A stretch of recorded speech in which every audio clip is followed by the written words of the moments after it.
Hey guys, it's Jimmy. And I'm Myra. And we're here in Minnesota on location, excited to talk about the Peace Retreat. Our vision is to inspire individuals as they embark on a transformative journey of personal growth and healing by fostering inner peace. The ideal participants for the Peace Retreat are individuals seeking a holistic approach to personal development and healing. They are individuals that are navigating the ever-present chaos in the forms of stress, anxiety, and even trauma, which impacts their personal and professional lives, and are seeking self-discovery and inner peace. They are open to explore new ways of connecting with themselves and others through empowering workshops, the therapeutic benefits of equine-assisted experiences, and the transformative power of nature.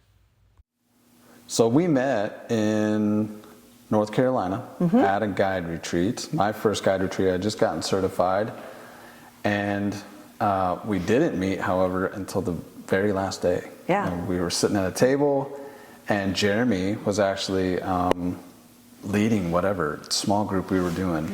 And you just had some questions that I resonated with, and I know we talked a little bit after that small group because there was just some resonation and then some connection that we felt. And so we talked a little bit, but then you had to rush to the airport, and I went and hiked the trails back behind the lodge. And but yeah, we didn't meet and connect until that. I mean, I was a guardian the whole time at the retreat, so I didn't even let my walls down probably till that last day. But yeah, it was the last day that we met 2 years ago. Yeah. I can't believe it's been 2 years. Well, now 2.5. Now, yeah, it has been. Yeah. And it was really neat because, I didn't know really anybody there. And I kind of stay back and kind of watch. And it was that last day when I felt that we could start, I could start asking some questions and, get a little brave to see, what was going on. And saw your reaction. I think there was some kind of humor or joke. You did something. I'm not even sure what it was, but it was almost like put me right at ease. I'm like, there we go. And there was that connection there. Yeah. And so somewhere along the line, we talked about kind of what we each did, ask a little bit. And I think I threw out the horse stuff, and you seemed, intrigued a little bit by it. And kind of we talked, and you had a little bit of military background. I'm like, So we talked about the possibility of what's possible. And I remember when I was leaving, because like I said, I had to rush to the airport. And I thought, what's it hurt for me to throw something out? So, didn't know you, and I thought, Bo, there was something there. So I remember before I walked out, I said, hey, by the way, great meeting you, whatever happens, but, I think we're going to do something someday. Not sure what it is, and I'm not really sure what your reaction would have been to that, but I thought, I'm going to say it, and I'm out, just to see what would happen. So, and I kind of knew something might happen, but no clue what. So it's very fascinating for me to see where we're at today. Yeah, and I know the connection was real, and I remember talking about it even after. It was a highlight of the retreat was being able to connect with you because that. In fact, I remember I have a very few people throughout my life that connection has occurred with, and you were one of them, and it was just like you can't explain it, but it's there, So. Yeah, and then 2 years go by, and it was just silent. I had to my military career kind of took precedence, and so I had to take a little hiatus from GiANT. I still stayed in the subscription and try to stay in touch with what was going on, but I had a deployment coming up, so I really needed to put pause on the leadership stuff, and had a rotator cuff happen and had to get surgery, so I ended up not deploying, and I was like, you know what, I'm getting closer to deployment, or to retirement, and I was like, it's time. Let's launch this leadership thing. And we were driving along. I was talking to my wife, and I was like, okay, let's get this business rolling. I want to get this GiANT stuff going. I don't know where to start. And then it was like an email from you happened 2 years after meeting you, and I got an email. Yeah, and that's crazy because I was busy moving because we were going to move 3 hours north. And so in between moving and when I got settled, I started thinking, okay, where do I want to go with this? And I kept remembering our conversation, and it was no guarantee, there's no promise, and not even really a plan. It was very provisional. Yeah. And saying, I think this is possible. What do you think? I know it's out there sometimes, but gosh, what if, right? Yeah. And so the beauty of it was I was able to find your email because they had switched to Circle. Oh yeah. And when I looked on it, I couldn't find you. and I almost panicked, like, oh, like, did I miss my opportunity? What are we going to do? And so I found an email of yours just from the GiANT, and I thought, I'm just going to give it a shot. And I'm like, hey, this is Myra, remember me? And not sure if you'd respond or what you would think, but thrilled that you were able to respond within, I know it was within a week, and I was just jumping up and down. And going from there, we started, I think the next week we actually set up a Zoom call. Yeah. And then it's been every week, every other week. We don't miss talking to each other since March. Right. And really throwing our passion together of what we like, what's possible. And those meetings were between 1 and 4 hours. Yeah. And I remember, my husband saying, oh, you got another meeting with Jimmy? Yep, when are you going to be done? No clue. But we planned, and it wasn't wasted time either. No. It was very intentional time of what do we want? How do we want? And so it just has evolved to this, that you're here in Minnesota. Yeah. So I think we started with refreshing each other on our voice order, and you being a creative and me being a guardian. We were like, okay, this is going to be interesting. But it was like unspoken. Once we had that knowledge, okay, you're a creative and I'm a guardian. It was kind of an unspoken agreement that we were going to use our knowledge of the voices to communicate. And so the creative, when you would start talking, I'm like, there's a nugget in here, and I'm just going to wait. And then, and then I would find it. And then the guardian in me was like, okay, we need to schedule our next call. These are the objectives for the next call. We need these administrative things to get done in order to start building this structure. But our communication, just respecting each other's voices and that knowledge, gave us this ability to establish trust and alignment on this vision that became the Peace Retreat. And we were trying to connect what you do with my passion on the Peace Index, which we're going to go into some depth on. But it was like, how do we make these happen? And you're like, well, I just moved to a place called Peaceful Lane, and the Peace Retreat was born. Yeah, it's beautiful. Yeah.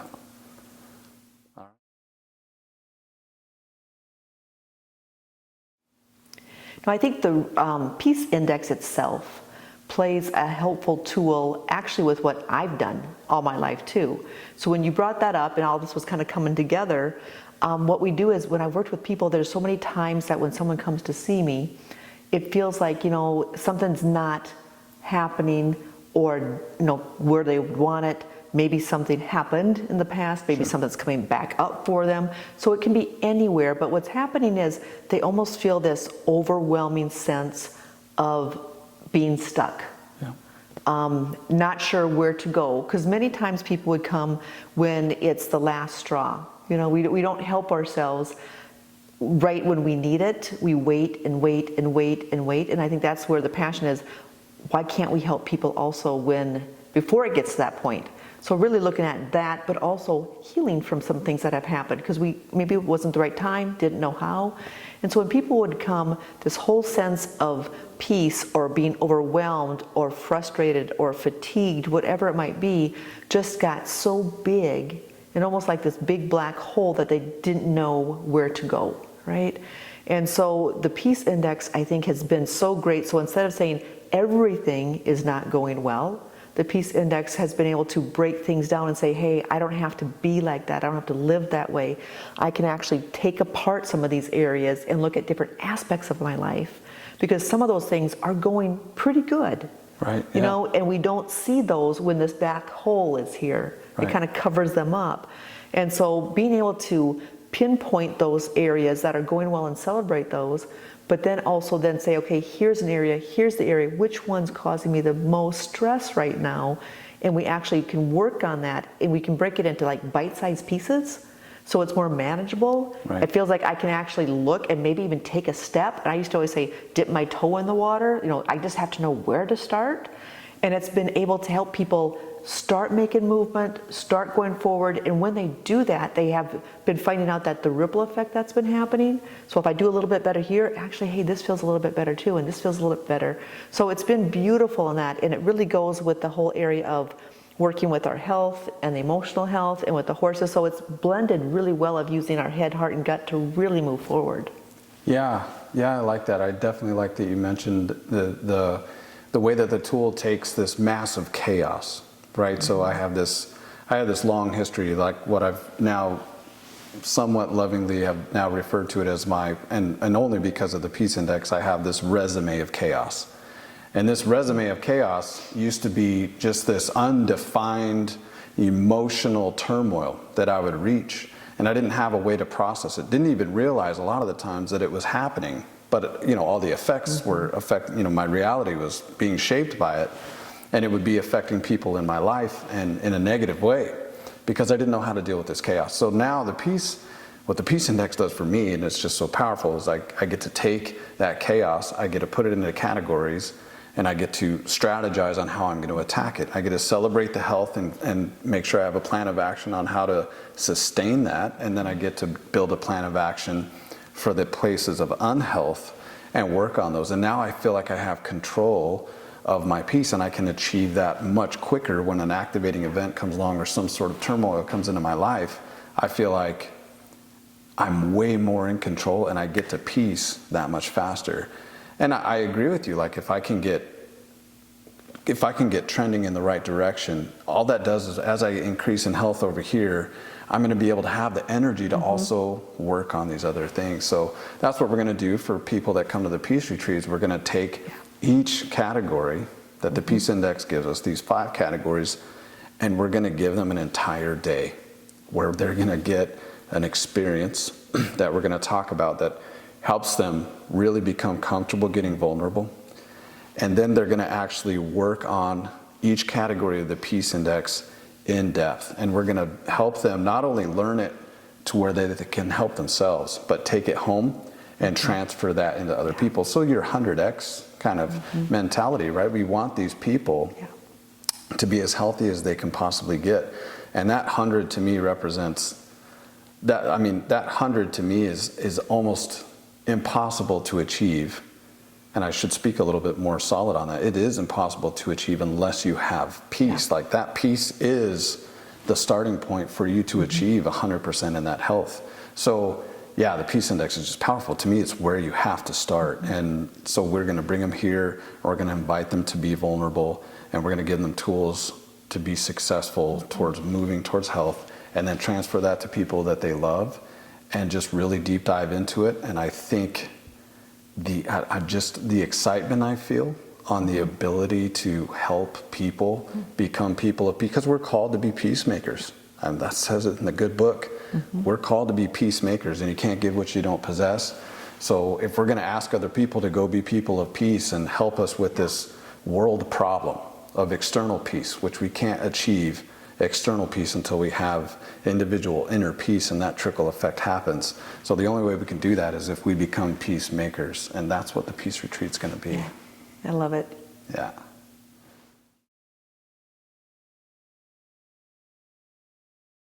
So I've had the privilege of serving in the military for coming up on 22 years now. As an airborne infantry guy and combat deployments and stuff like that, I've over the years been able to put a lot of trauma in a box, I guess you could say, a lot of things in a box that I've had to process and deal with. And I actually have what I think I mentioned it before, but I have this resume of chaos. So just a litany of things that have happened throughout my life that have just been chaotic. And I'm an emotional guy, I'm a feeler. And what I do with it is I put it in a box. I don't know how to deal with it. Of course, it affects the people around me. It always has. So like I mentioned the power of the Peace Index before, what is so important to me is being able to take all that internal chaos and define it and process it. But a big part of that process is trusting other professionals that are qualified to help you deal with these big, heavy things. But the ask is, when you go sit down with them, is to be vulnerable to a stranger and talk about stuff that just, you're not ready, you don't know them, it's just uncomfortable.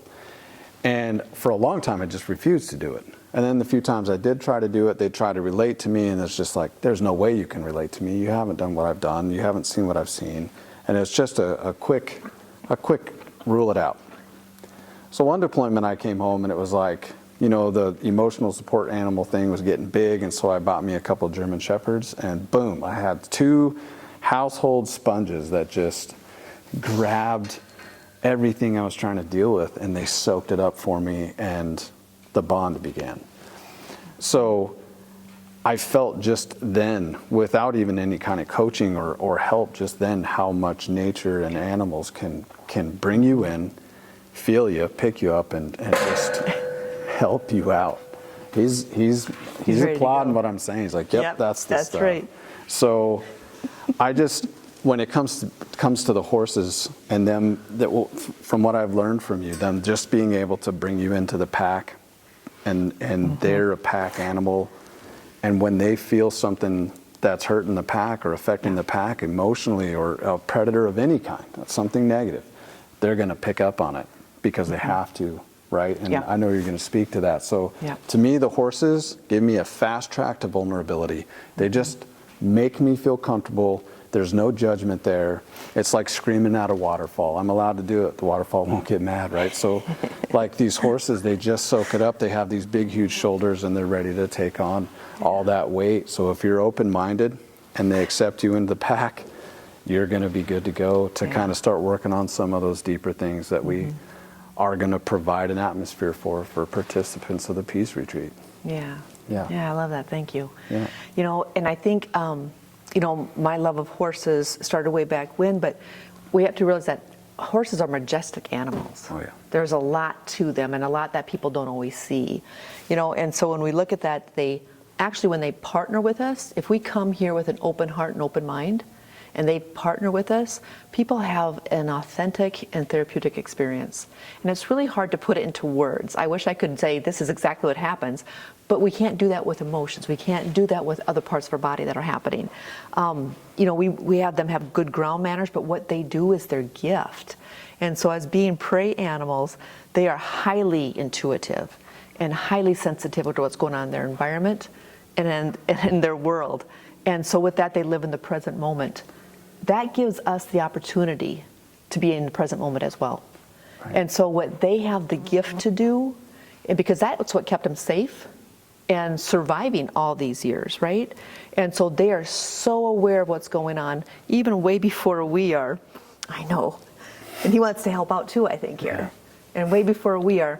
But what they do is he allows us to be able to be ourselves in the present moment, accept us where we are, no judgment. And what he does, and this is what it is, he's a sweet boy. So this is Royal. I maybe should have introduced you, huh, big boy? And so what they do is they can sense if we're really showing up. Yep. You know, we talk about, are you show up in the world? And, you know, we've learned how to just put a facade on sometimes, but the horses look past that. They can see if we're being authentic. It doesn't mean we have to be happy. It doesn't mean we have to be, everything's fine. But when we know that something matches with what they see and sense and what we're doing, that's when the real healing can happen. You know, and they give us that gift. And I think the part that's nice is that we're not very present with ourselves often. You know, how often do we really look in the mirror? They're giving us that opportunity because they sense things sometimes before we do. Because we have, like you talked about, buried things, put things underneath, or maybe it's intentional, but sometimes it's totally out of our control. We don't know. Things have just piled on. Yeah. And so they see it, and it gives us that, oh my gosh, really? You know, these light bulbs happen. And so when the horses do that, they're very curious animals, and you've seen him. He's very curious about things. And so they, I think, encourage us to be curious, but they also then give us the courage to look at things in a different way. And so whether we're looking at and exploring maybe a situation we've had in our life, experiences, maybe relationships or choices we've made, we can look at that and gain a new awareness, some new ahas. And at that point then, we get to decide what to do with it. Right. You know, if we say, you know, this isn't the right time, it's not working, but maybe that was the piece of the puzzle that I wish I knew. Right. And then we know what to do. And my anticipation is going to tie in beautiful with the peace index because they'll pick up on that because that's what's going to be on people's hearts and minds.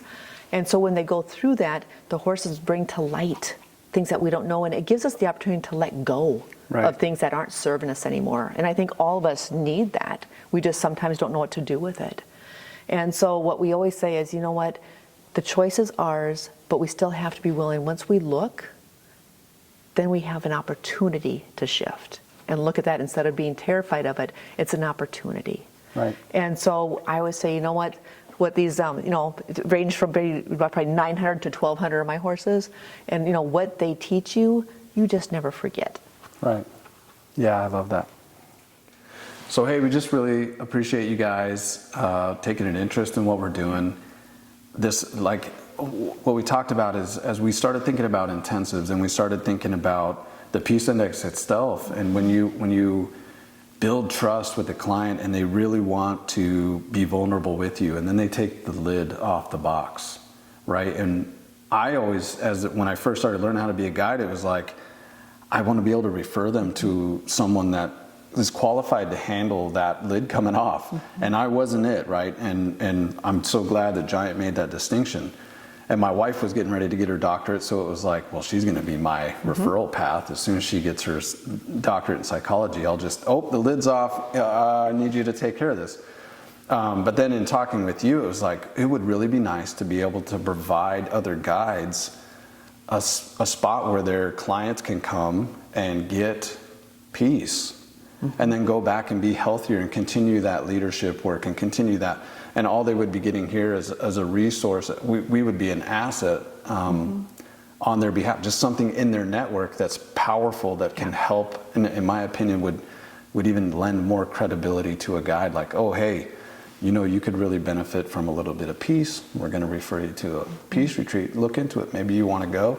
Yeah. And then they come back and they recharge and get to pick up where they left off with their guide on building their leadership skills. So again, just really grateful that you guys are interested in this. Yeah, and so if you guys have any questions, or reach out to Jimmy or myself, we'd be more than happy to answer them.